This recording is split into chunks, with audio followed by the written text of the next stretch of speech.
Olá, nesse vídeo aqui eu vou falar de 3 pilares importantíssimos para você que quer ter uma vida de paz, uma vida de plenitude, uma vida mais alegre, para você que quer viver melhor.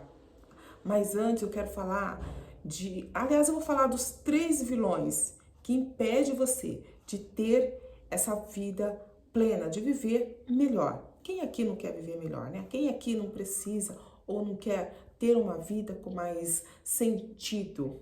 Então, o primeiro pilar é o seguinte: quem fala muito bem sobre isso que eu vou falar agora é o Napoleão Hill. No seu livro, ele fala sobre o que você quer para você e o que você quer para o outro.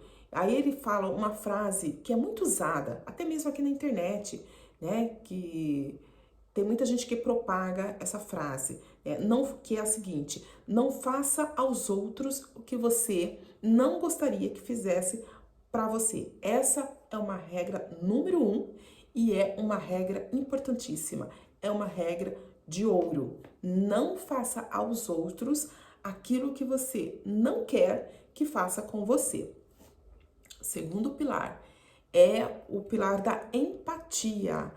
Quando você se coloca no lugar do outro, isso é diferente de ser simpático, o que não é nada mal uma pessoa simpática, né? Simpatia é aquela pessoa que está no elevador e fala bom dia para o outro, para o vizinho que está dentro do elevador. É aquela pessoa que, quando chega no trabalho, cumprimenta os colegas de trabalho com bom dia, com um sorriso, cumprimenta o vizinho. Essa é uma pessoa simpática. Agora, empatia é quando você se coloca no lugar do outro, né? E aí, né, quando você se coloca no lugar do outro e você também sente compaixão pelo outro, tipo, você ajuda alguém que está em dificuldade, mas ninguém está vendo que você está fazendo essa ação, que você está ajudando. Mas como você, né, sente compaixão, você vai lá e ajuda, né? Tipo, você vai lá e compra um chinelo para o mendigo, ou você vai lá e vê a pessoa de rua em situação difícil, você vai lá e dá uma ajuda, ninguém ficou sabendo.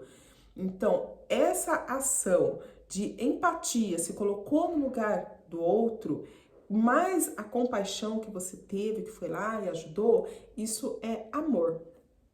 O outro pilar é o pilar do perdão. Quando você libera o perdão, você está liberando você de tantas coisas ruins, de tantas energias ruins, que perdoar é um ato tão nobre, é um ato de nobreza, o que para muitas pessoas na ignorância é um ato de até desprezível, né? Na ignorância, na soberba, né? Mas muito pelo contrário, é um ato nobre, é um ato de nobreza, onde muitas portas, né, a partir de um ato de perdão, pode abrir na sua vida. É um leque de possibilidades. Quando você se libera daquele peso, então muitas coisas boas começam a fluir, começam a acontecer para você, tá? E então, eu quero aqui, gente, contar um pouquinho de mim. Mas antes, eu vou pedir para você que ainda não é inscrito nesse canal, que você faça a sua inscrição, tá? Que você aciona também o sininho das notificações e deixa também o seu like, porque é muito importante para o crescimento do canal e também para que mais pessoas escute, veja esse vídeo aqui, que tenha esse conhecimento, né? Que pessoas felizes fazem um mundo feliz, não é? Então, bora distribuir aí a corrente do bem, né?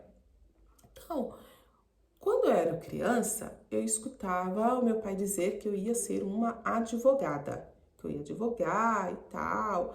E aí, né, tudo que a criança escuta, ela grava. Não é isso que a gente escuta falar por aí, né? Mas na verdade não é a criança que grava, é uma parte da nossa mente, né, em que grava tudo, né? Até mesmo quando a gente está gerando lá na vida intrauterina, né? Até mesmo naquele momento, a criança, ela tem a capacidade de percepção e ela capta informações externas. É por isso que fala que a nossa vida de hoje, né, a vida atual, ela tem influência lá no passado. E é uma verdade, é por conta disso.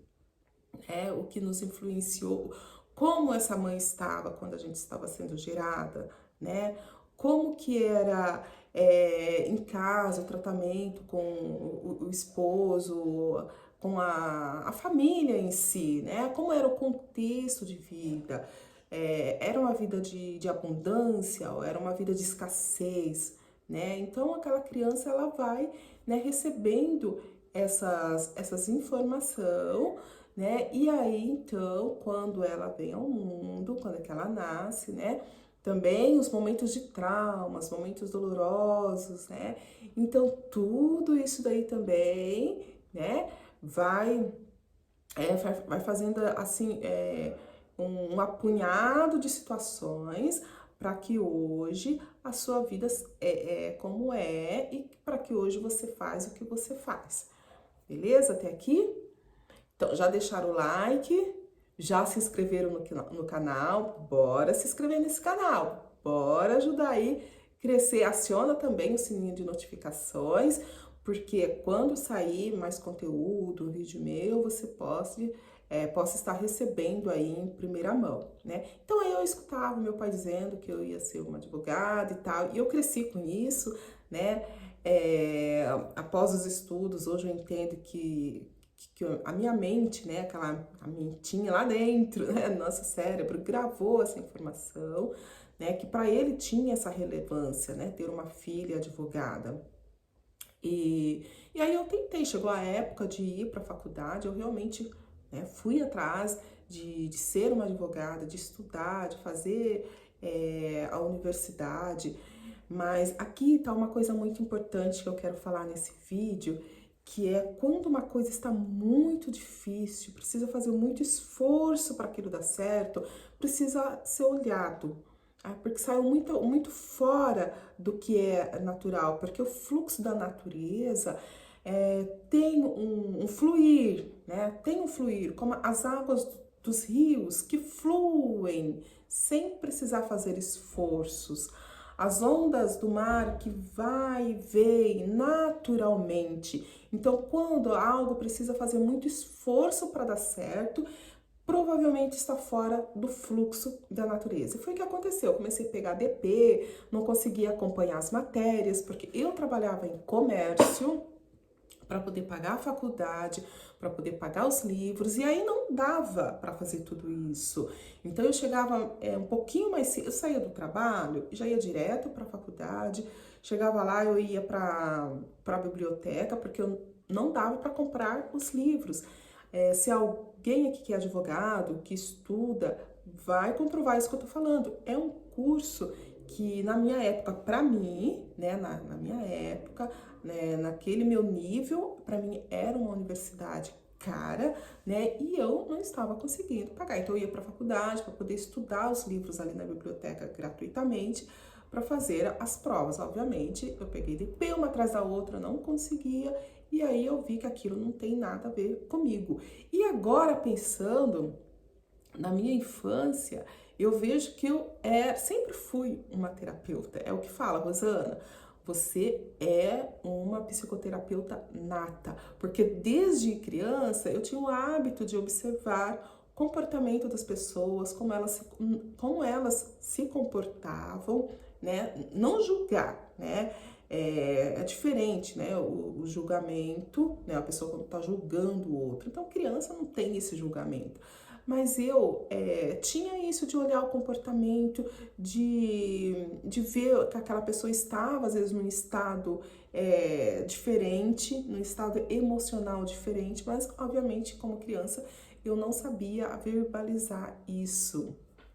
E aí, então, o que eu faço? Eu chuto o pau da barraca e resolvo ir embora aqui do Brasil, porque eu achava que eu indo embora aqui do Brasil, né, as coisas iam fluir melhor para mim, né? E aí fui viajar, mas o que eu não sabia é que antes eu precisava fazer uma viagem internamente. Antes de querer descobrir o mundo, viajar para descobrir o mundo, eu precisava descobrir a mim mesma, onde eu estava perdida, né? E aí eu fiquei 8 anos, né, morando lá para fora e tal, e aí cheguei a um ponto que eu estava no fundo do poço emocionalmente, aliás, em todas as áreas da vida, e aí então eu começo a buscar ajuda, né, e eu peço ajuda a Deus, e quando a gente pede ajuda a Deus, ajuda sempre vem, né, e aí eu lembro que eu estava um dia num quarto escuro, estava muito frio, era um país que faz muito frio, né? E aí tava ali aquele quarto escuro, frio, e eu ali no fundo do poço. Eu sabia que do outro lado existia uma vida diferente, que podia ser diferente, né? E aí eu pedi ajuda para Deus e realmente a ajuda veio, começou a aparecer e eu comecei a estudar. Quando eu menos espero, me deparo estudando livros de desenvolvimento humano e eu começo a comprar um atrás do outro.